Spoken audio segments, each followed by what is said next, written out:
대령에서 장군이 돼도 봉급 차이가 20만 원이 안 됩니다. 차를 준다고 하는데 5년, 10년 된 차를 주는 경우도 많아요. 중고차를 주는 경우도 많고 운전병이 운전한 지 6개월밖에 안 된 그런 친구들도 와요. 그러면 그 친구가 운전하는 걸 뒤에서 있으면 불안하지. 옛날에는 AS 기간이 있었어요.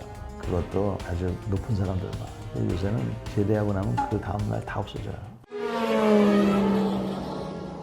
안녕하십니까. 전인범 예비역 육군 중장입니다. 장군이 해야 될 일은 어려운 결정을 해야 되는 게 장군들이 해야 될 일이에요. 어려운 결정이라고 하는 거는 이렇게 보면 이게 맞는 것 같고 이렇게 보면 저게 맞는 것 같은 이런 게 어려운 결정이에요. 그게 장군이 해야 될 일인데 장군답지 못하다고 하는 거는 그런 결정을 하지 않고 미루는 겁니다. 이번에도 우리가 몸소 느꼈지만 윗사람이 부당한 지시를 하면 애매하잖아요. 명령에 따를까 말까 따를까. 그럴 때 자기가 나름대로 결심을 해서 안 됩니다. 또는 알겠습니다. 둘 중에 하나 해야 되는데 그렇지 못한 경우 이게 아주 장군답지 못한 거죠.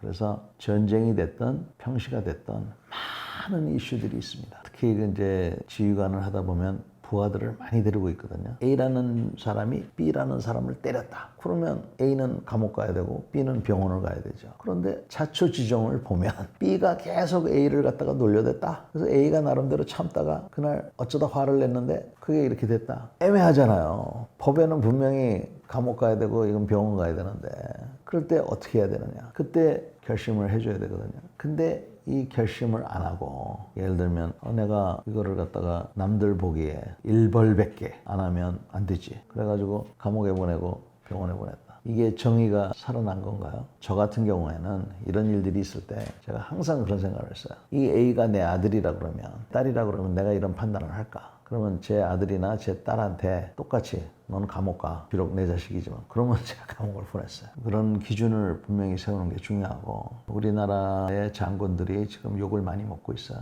근데 제가 여러 나라 장군들을 만나봤는데 기본적으로 장군답지 못한 사람들은 모든 나라가 다 마찬가지인 것 같아요. 다만 미국은 계속 전쟁을 하고 있잖아요. 그러니까 무능한 장군은 밑에 친구들이 그냥 놔두질 않습니다. 우리는 투서를 하지만 미국은 죽여버리든지 뭐 이런 게 있어요. 북한 같은 경우 저 나라는 오죽하겠어요. 그러니까 전부 다 아첨쟁이들만 있을 거다. 북한은 우리 못지않게 더 애로사항이 많을 텐데 저기는 옳고 그름의 기준이 오로지 김정은 위원장의 지시를 따르는 거니까 어쩌면 쉬운지도 모르죠. 각 부대별로 자기가 뭘 해야 되는지 쉽게 말하면 매뉴얼이 있어요. 근데 그 중에서 상황에 따라서 해야 되느냐 말아야 되느냐 하는 것들이 있어요. 그런 거를 결심을 해줘야 되고 그다음에 어찌됐건 국군 통수권자가 민간인이기 때문에 그 국군 통수권자의 지침을 잘 받아서 하는 것들이 이제 장군이 해야 될 일들이에요.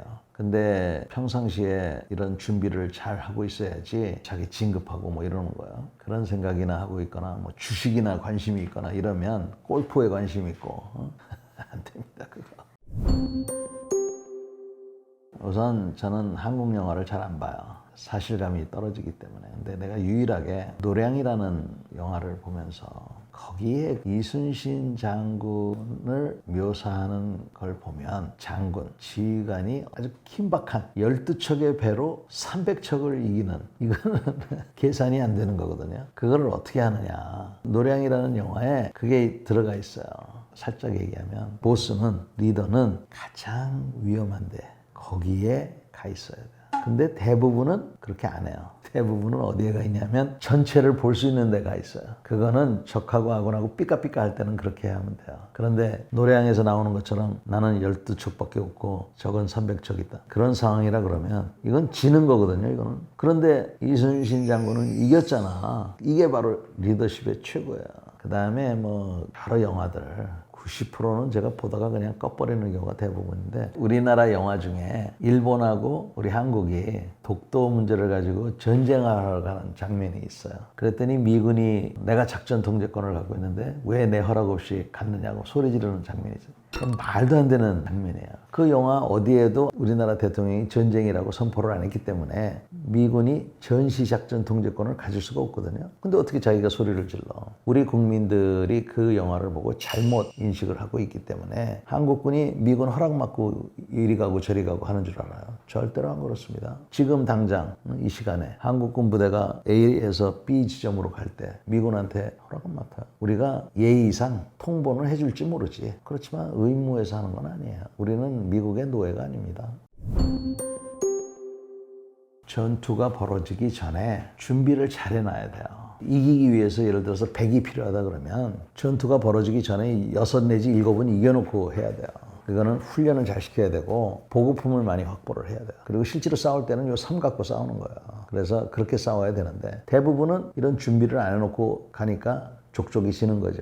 전투가 벌어졌을 때는 자기가 생각했던 대로 안 되거든요. 안 됐을 때 최고 어른이니까. 그래서 우리가 전투의 승패를 책임지는 것이 지휘관이라고 그래요. 그래서 비록 자기는 겁이 나고 좀 두렵지만 겉으로는 의연한 척 해야지. 전체적인 그림을 자기가 그릴 수가 있어야 돼요. 현재 전투 상황을 그리고 내가 어떤 표현을 쓰고 어떻게 얘기를 해야 알아듣고 할 것이다. 자기 부하들도 잘 이해를 해야 돼. 이런 여러 가지가 있어서 전투에서 이길 수가 있는 겁니다. 옛날에는 그런 게 가능했어요. 부당하고 불합리한 지시도 이행을 하는 게 예를 들면 망치 하나 주고 집을 지어라고 한다 이 말입니다. 그럼 그거 어떻게 해야 돼요? 원래 나무 자르면 안 되는데 산에 가서 나무도 잘라야 되고 못도 어디서 좋은 말로는 확보라고 그랬지만 훔쳐오기도 하고 주변에 있는 민간인들한테 가서 협조라고 하는데 구걸이에요. 해가지고 그렇게 해서 우리가 군대를 유지를 했어요. 왜? 우리 보고 야 너희가 좀 희생해. 경제 발전하기 위해서. 그렇게 해서 우리 군인들이 상관의 명령에 복종하고 있는데 일부 상관 중에서는 우리의 그런 마음을 악용해서 자기 개인적인 이득을 취했단 말입니다. 최근에도 뭐 그런 현상이 있었지만 국민을 섬기겠다고 해놓고는 자기 부하가 국민인데 부하를 국민이 아니라 노예처럼 취급한다든지 이런 것들을 많이 한 거예요. 그래서 지금 이제 여러 가지 문제가 생기고 있는데 이게 지금 고쳐지고 있어요. 근데 우리나라는 어쩔 수 없는 거지. 제가 보기에는 상황에 따라 틀리다고 생각합니다. 예를 들어서 뭐 사석에서 모임을 한다. 그러면 뭐 막내로서. 근데 별의 숫자에 관계없이 조직의 장인 사람들이 있어요. 비록 별은 하나지만 특정 부대의 사령관. 별 하나짜리 사령관이 있고 별 3개짜리 사령관이 있고 별 4개짜리 사령관이 있는 거예요. 그러면 사령관이면 똑같은 사령관이라고 생각을 해야 돼요. 이 별 하나짜리는 자기가 별 하나지만 자기 조직의 대표잖아. 그럼 자기 조직의 입장을 설명하고 요구할 건 요구해야 되는데 자기가 지금 회식 자리에 와 있는지 중요한 회의 자리에 와 있는지를 구분 못하면 이거 문제가 있죠. 그래서 지금 우리나라 의무사령관이라는 데가 있어요. 이게 지금 별 하나야. 원래는 별 3개여야 돼. 그런데 별 하나라 하더라도 이 사람이 별 3개들, 4개들 앞에서 자기가 하고 싶은 얘기 다 해야 되거든요. 대부분은 그렇게 못해요. 그래서 여기는 별 3개 만들어줘야 돼요. 옛날에 그렇게 했었고 이런저런 이유로 지금 안 하고 있는데 아주 대단히 잘못했다고 생각합니다. 별 하나, 별 둘은 뭐 큰 차이 안 나고 2개에서 3개 좀 차이가 많이 나요. 대우나 뭐 이런 데서. 근데 이제 별 3개, 4개는 실력보다는 여건이나 정치적인 게 많이 들어가. 특히 우리나라 같은 경우. 그래서 그런 거는 좀 잘 생각해 볼 필요가 있습니다. 우리가 싸움꾼이라고 하거든요. 싸움꾼들이 그래도 75%가 돼야 되는데 싸움꾼은 뭐 5%도 안 되고 전부 생각이 많으신 분, 그 좋은 말로 하면 정무적 판단을 하는 사람들이 많아지면 전쟁에서 큰 대가를 치르게 될 겁니다. 전쟁이 날 거라고 생각하면 싸움꾼을 많이 뽑지만 전쟁자가 날 확률 없어. 그러면 말 잘 듣고 그런 사람 뽑는 거지. 우리 군에는 장군 서열 명부라는 게 있어요. 거기에는 병과별, 진급 날짜, 임관 날짜, 가나다라 순 뭐 이런 게 다 있어요. 그래서 서열이 1번부터 400 몇 번까지 쫙 있어. 그래서 어떤 행사를 하든지 그 서열에 따라서 앉는 자리라든지 이런 게 다 정해져 있어요. 분명하게 돼 있어요. 합동참모본부의 의장이 합참의장이라고 우리가 통상 부르는 직책이에요. 그 합참의장 직책이 가장 높은 직이고 그 다음에 각군총장 직위가 있어요. 그 각군총장은 좀 바뀔 수가 있어요. 진급 날짜라든지 인관 날짜에 따라서. 그래서 그렇게 정해지는데 가끔 있죠. 가끔 있는데 윗사람이 부당한 지시를 하면 아랫사람이 이제 덤벼드는 경우가 있고 아랫사람이 또 엉뚱한 걸 할 수가 있어. 고치라고 그랬는데 그거 안 듣는 경우가 있고 법으로 가자니 애매한 경우도 있고 근데 요새는 법으로 가는 게 많은 것 같아요. 삼정도라고 해서 장군으로서 아까 얘기한 여러 가지 책임이나 이런 거를 잘 하라. 나라 잘 지키라라고 리마인더로 주는데 그리고 옛날에는 다른 외형상의 그런 것들을 많이 줬어요. 근데 지금은 많이 없어졌어요. 이게 좋은 점도 있고 나쁜 점도 있는데 좋은 점은 그렇게 외형적인 그런 걸 갖춤으로 해서 책임을 더 느끼라고 한 거였는데 이 사람들은 책임을 느끼기는커녕 오히려 그런 거를 그냥 혜택으로만 보는 그런 걸로 인해서 많이 없어졌는데 이거 다시 좀 부활할 필요가 있지 않나 하는 생각이 듭니다. 우선 봉급은 많이 안 늘어났어요. 대령에서 장군이 돼도 그 봉급 차이가 20만 원이 안 됩니다. 그러니까 민간인들이 보기에는 최소한 100만 원 차이는 나지 않겠냐. 100만 원은커녕 20만 원 차이도 안 나요. 그 외에 무슨 뭐 바클이 틀려진다든지 신발 모양이 틀려진다든지 그런 것들이 많았는데 그런 것들도 다 많이 없어졌어요. 이제 사실 요새 장군들은 별 하나 단다는 거 빼고는 특별히 그렇게 뭐 자부심을 느낄 만한 게 있다고 보기가 좀 어려울 것 같아요. 그래서 관사라고 그래요. 그래서 원래는 옛날에는 집들이 없었으니까 이제 줬고 했는데 요새는 관사를 받으면 우선 관사가 오래됐고 거기에 대한 관리비를 본인이 내야 돼요. 그럼 오래된 집은 여름에는 덥고 겨울에는 춥잖아요. 거기에 따라서 에어컨을 켜야 되고 난방을 유지해야 되는데 집이 또 커. 왜 크냐면 옛날에는 집에서 밖에 식당이 없고 보안도 있고 그 다음에 비싸니까 자기 집에서 부하들을 데려다 놓고 회식을 많이 했어요. 그래서 집들이 커요. 그러니까 관리비가 엄청나게 드는 거지. 100평 되는 집도 있어. 그런 관사들을 장군이 청소를 해야 되는 경우도 있어요.